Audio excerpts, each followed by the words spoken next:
हा तू काढ तू काढ.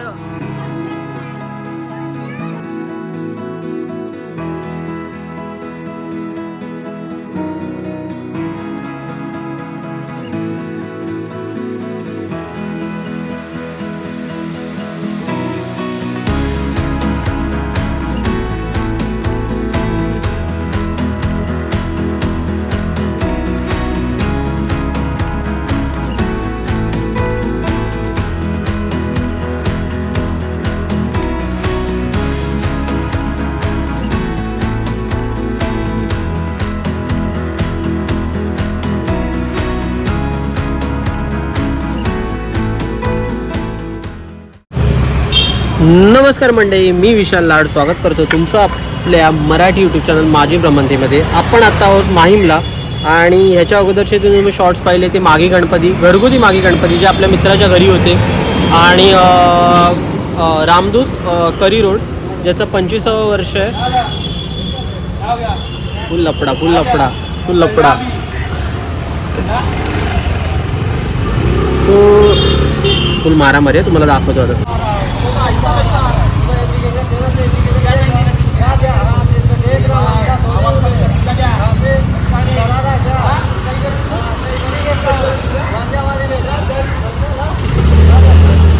आता तो त्याला घेऊन गेला मारायला का कशाला. सो हे असं काही चालत राहतं मुंबईत, ह्या गोष्टी कॉमन आहेत. सो आत्ता आपण चाललो आहे चारकोपला, कारण माझं तिथे काम आहे. सो आपण चारकोपचे सर्व गणपती कव्हर करणार आहोत. सर्व नाही, जेवढे जमेल तितके, कारण मला परत रिटर्न यायचं आहे. अर्जंट कामासाठी मी तिथे चाललो आहे. आणि बघू आपण तिथले गणपती कव्हर करू सगळे. आणि त्याच्यानंतर आज जातो याचं कारण आज 5वा दिवस आहे. कारण ह्याच्यानंतर आज गणपती मोस्ट ऑफ दी गणपतीचं विसर्जन होईल. आणि रामदूतचा तुम्ही गणपती पाहिला, फार सुंदर संकल्पना केलेली. फक्त एवढंच की त्यांनी थर्माकॉल यूज केलेला, त्याच्याशी मी ॲग्री नाही, बट ठीक आहे.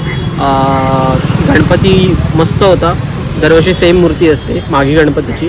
आणि गणपती पुढे यावेळेस त्याने साकारलेलं खूप सुंदर होतं. विरा आणि वैदूला घेऊन गेलेलो दाखवायला. चला आता आपण direct on the way Charkop.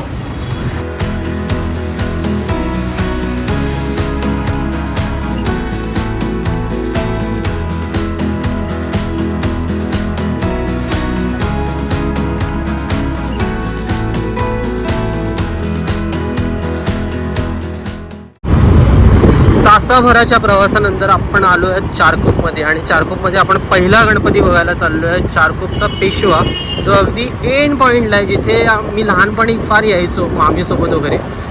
आणि एका साईडला मँग्रोज आहे इकडे, एका साईडला कन्स्ट्रक्शन फुल हायफायवाले कन्स्ट्रक्शन आहे. सो बघूया, इथेच 2 गणपती आहेत, चारकोपचा पेशवा आणि चारकोपचा चिंतामणी. सो दोन्ही एकत्र होते. सो आयडिया होती म्हणून पहिल्या इथे आलो आणि उलटा जाऊया म्हटलं आपण सगळे गणपती बघून. चला.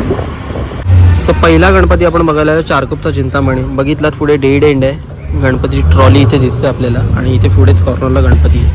बस पण इथे, हा शेवटचा स्टॉप आहे बसचा. इथून यू टर्न मारून पुन्हा रिटर्न जाते कांदवली बाकीच्या सेक्टर्समध्ये. सो आता आधी दर्शन घेऊया आणि ह्याच्याच पुढे पेशवा आहे चारकोपचा, तो सुद्धा बघून घेऊया. चला.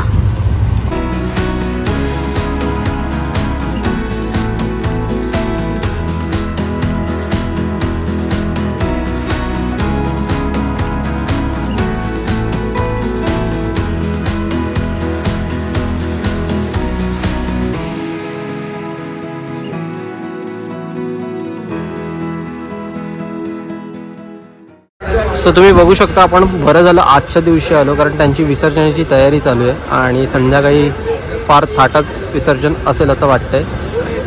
चला, गणपती बाप्पा मोरया, मंगलमूर्ती मोरया, पुढच्या वर्षी लवकर या. आत्ता आपण आलो आहे अगदी पुढच्या सेक्टरमध्ये चारकोपचा पेशवा बघायला. आणि इथे बघताय माझ्या पूर्ण मागे जत्रा होती वाटतं. संध्याकाळच्या वेळेला आल्यास तुम्हाला इथे जत्रा मिळाली असती, पण आपण आलो आहे दुपारच्या वेळेला आपला टाईम बघून.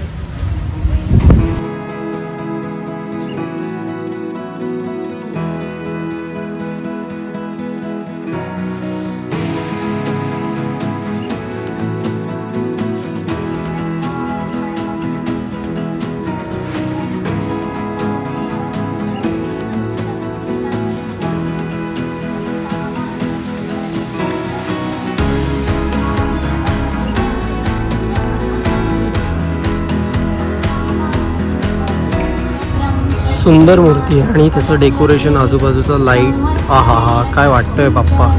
आणि हा गणपती तरी मला वाटत नाही आज विसर्जन होईल, उद्या होईल, पण सुंदर आवडला. गणपती बाप्पा मोरया.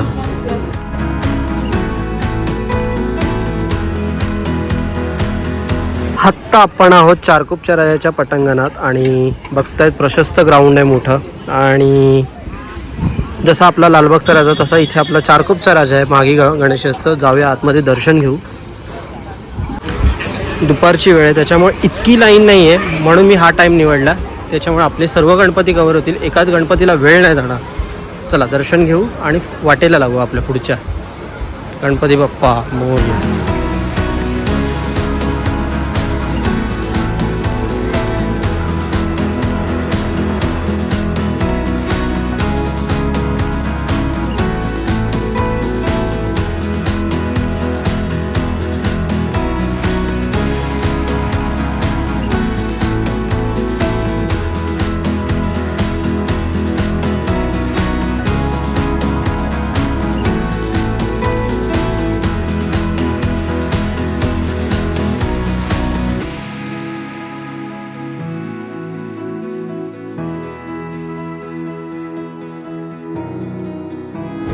हां, सो आत्ता पाहिलं ती चारकोपच्या राजाची मूर्ती आणि फार मान आहे, जसं लालबागच्या राजाच्या गणपतीला मान आहे. सर्वच गणपती समान आहेत, पण प्रत्येकाची श्रद्धा असते. हा गणपती नवसाला पावतो वगैरे. सो ठीक आहे, आपण दरवर्षी चारकोपच्या राजाला येतो. गेल्या वर्षी वैदू, आई, वीरा तिघांना घेऊन आलेलो. यावर्षी नाही जमलं कारण मी कामानिमित्त ह्या साईडला आलेलो, त्याच्यामुळे मला कवर करता आलं. अदरवाईज माझ्या नशिबात होतं म्हणून मला दर्शन मिळालं.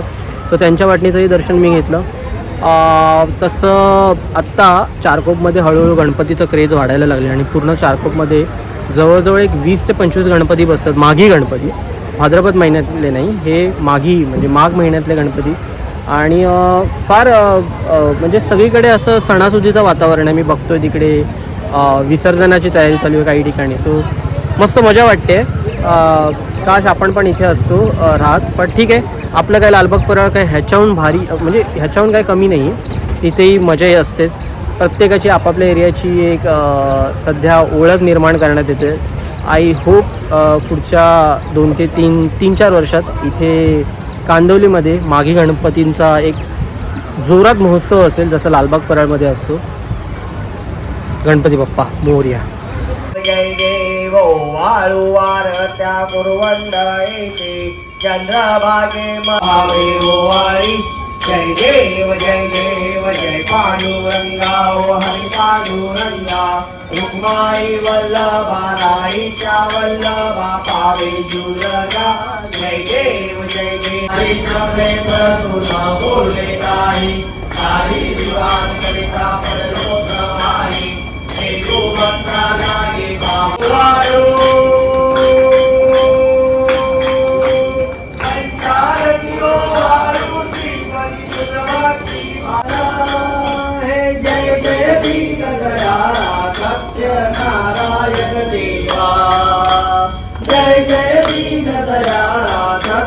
राम हरे हरे हरे कृष्ण कृष्ण कृष्ण हरे हरे.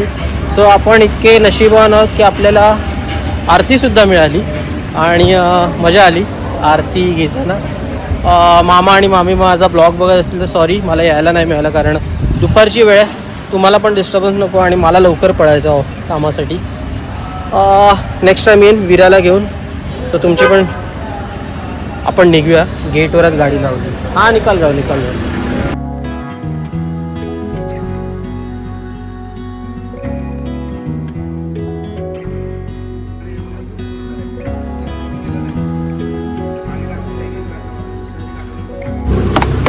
सो ह्याच्या अगोदरची जी मूर्ती पाहिली ती होती चारकोपचा सम्राट, जिथे खंडोबाचं रूप गणपती बाप्पांनी घेतलेलं आणि डेकोरेशनही तसंच होतं.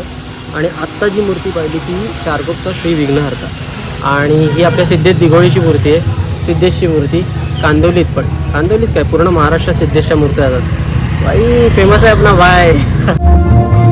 आत्ता जी मूर्ती बघणार आहे ती चारकोपमधली शेवटची मूर्ती, चारकोपचा परमेश्वर. आणि ही अगदी POP ची मूर्ती नाही आहे आणि POP खरंच टाळला पाहिजे आता. सो या मंडळाने तो इनिशिएटिव्ह घेतलेला आहे चारकोपमध्ये. सो बाकीच्या मंडळांनी पण मला वाटतं तो इनिशिएटिव्ह घेऊन POP आता बंद करावा. सो आधी मूर्ती बघूया, मग भेटू पुढे.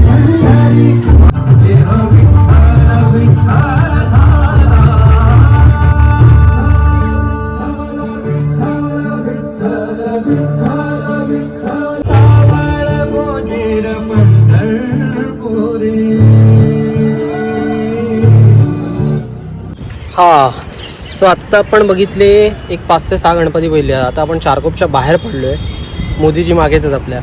आणि कांदिवलीमध्येच आहोत आपण. पण कांदिवलीचा श्री आणि अजून एक गणपती मला स्पेशली तुम्हाला दाखवायचा, कांदिवलीचा इच्छापूर्ती. पण तो ईस्ट साईडला आहे. तत्पूर्वी आपण वेस्ट साईडला आहे ते गणपती कवर करू. हा कांदिवलीचा श्री, ही आहे आपल्या रेश्मा खातूंची मूर्ती, रेश्माताईची मूर्ती, जी आणली बकरी अड्ड्यावर. चलो, कांदिवलीच्या श्रीचा विजय असो.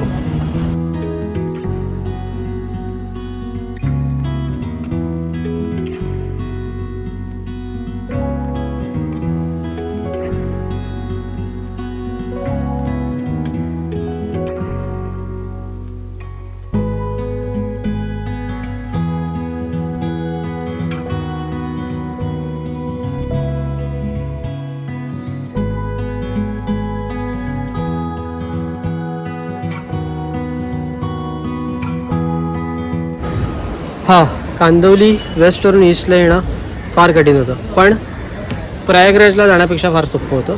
सो आत्ता आपण आलो आहे जे तुम्हाला दाखवायचं होतं शेवटी ठेवलेलं, कांदिवलीचा इच्छापूर्ती. आणि माझ्या मागे बघताय त्यांनी केदारधाम नाही बद्रीधाम बनवलेलं आहे. मी चुकत असेल तर मला कमेंटमध्ये सांगा. बट इथे आल्यावर तुम्हाला अगदी प्रयागराजसारखं आल्यासारखं वाटेल प्रयागराजला. आणि सांगा कोणी कोणी कमेंटमध्ये कोण कोण जाऊन आलं आहे. जे नाही आले त्यांनी इथूनच दर्शन घ्या, जवळच्या जवळ. दाखवतो तुम्हाला आतमध्ये त्यांनी कशा प्रकारे डेकोरेशन बनवलेलं आहे. सो इथे सांगण्यात आल्यानुसार इथे हे जे पाणी दिसतं आहे ह्यात आपलं पवित्र जल म्हणजे प्रयागराजमधलं पवित्र जल इथे ठेवलेलं आहे. आणि वरती भोलेनाथ आहेत. हर हर महादेव. आणि असं काहीसं बाहेरून दर्शन घेता येतं आणि आतमध्येही जाता येतं, पण बाहेरून असं काही तुम्हाला हे धाम काशी विश्वनाथ मंदिर, नॉट बद्रीधाम, बघता येईल. बाकीची इथे तुम्हाला शिवाला घाट, अजून कुठले कुठले घाट, केदार घाट, शेमेश्वर घाट, मी कधी गेलेलो नाही प्रयागराजला, मणिकर्णिका घाट. सो इथे नावं लिहिली आहेत, ती नावं वाचून दाखवते. तर तुम्हाला वाटत असेल मला कसं माहीत, तर मला हे माहीत नाही आहे. सो आतमध्ये जाऊन दर्शन घेऊ आता आणि गणपती बाप्पाला सांगू पुढच्या वर्षी लवकर ये आणि आम्हाला पुन्हा बोलव. गणपती बाप्पा मोरया.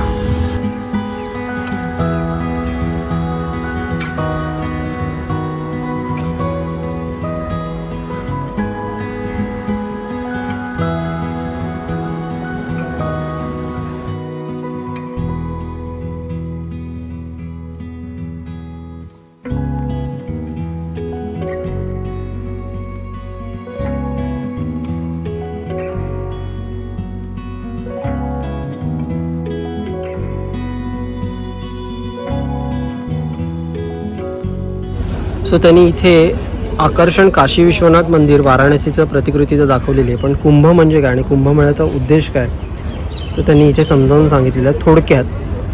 सो तुम्हीसुद्धा वाचून घ्या आणि दर्शन आपल्या व्हिडिओमार्फत तुम्हाला मिळालंच असेल. सो नक्की सांगा हा ब्लॉग कसा वाटला. आपण पूर्णतः सगळे गणपती कवर करण्याचा प्रयत्न केलेला आहे. आणि इथे तुम्हाला ह्या वर्षी यायला मिळालं नसेल तर पुढच्या वर्षी या. पुढच्या वर्षी दुसरं काहीतरी नवीन असेल, पण नक्की या. माघी गणेशोत्सव, एक मिनटं, ते साफसफाई करतात त्याच्यामुळे थोडंफार शूट करताना मागे पुढे होतं आहे. बरं, थोडा वेळ बसूया म्हटलं, कारण बराच वेळ झाला, जेवलोही नाही अजून मी. गणपती बाप्पा म्हटलं की मग हे असंच असतं माझं, म्हणजे भूक बीक काय नाही, तहान भूक काय नाही. मग त्याच्यामुळे आत्ता फायनली कुठेतरी असं बरं वाटलं की मला वाटलं नव्हतं की माघी गणेशोत्सव मला कवर करता येईल की नाही, तुमच्यासाठी आणि स्वतःसाठी पण झालं. कारण आज बरेचसे गणपती विसर्जन होत आहेत, म्हणजे 5व्या दिवशीच, आणि काही गणपती 7व्या दिवशी. पण त्याच्यामुळे मी आज काही करून यायचं ठरवलेलं आणि फायनली झालं दर्शन. मस्त वाटतं आहे. शेवट असा चांगला झाला आहे ना प्रयागराजमधले आल्यासारखं वाटतं असं बघून, काय विचारू नका. आणि ते पवित्र जल, तर ते पूर्ण जल तिथून नाही आणलेलं आहे. तर काही आता माझ्या बाजूला होते ते लोक विचारत होते की इतना बडा पाणी कैसा लेके आहे, म्हणजे एवढं सगळं पाणी. तर एवढं पाणी नाही, कलशमधून पाणी घेऊन आले आणि ते त्या पाण्यात मिक्स केलेलं आहे, म्हणून ते पवित्र जल झालेलं आहे. महाकुंभ हा 144 वर्षांनी येतो, लक्षात ठेवा. आणि इथे एक गोष्ट मात्र कळली की काही गोष्टी मला अज्ञात होत्या, म्हणजे मला माहीत नव्हत्या, त्या गोष्टी मला इथे येऊन कळाल्या. बरं वाटतं आहे की ज्या गोष्टी आपल्याला माहीत नाही त्या कुठेतरी अशा सर्च करून किंवा कुठेतरी जाऊन आपल्याला कळतात. सो आपला दिलेला वेळ खूप सार्थकी लागला असं म्हणूया.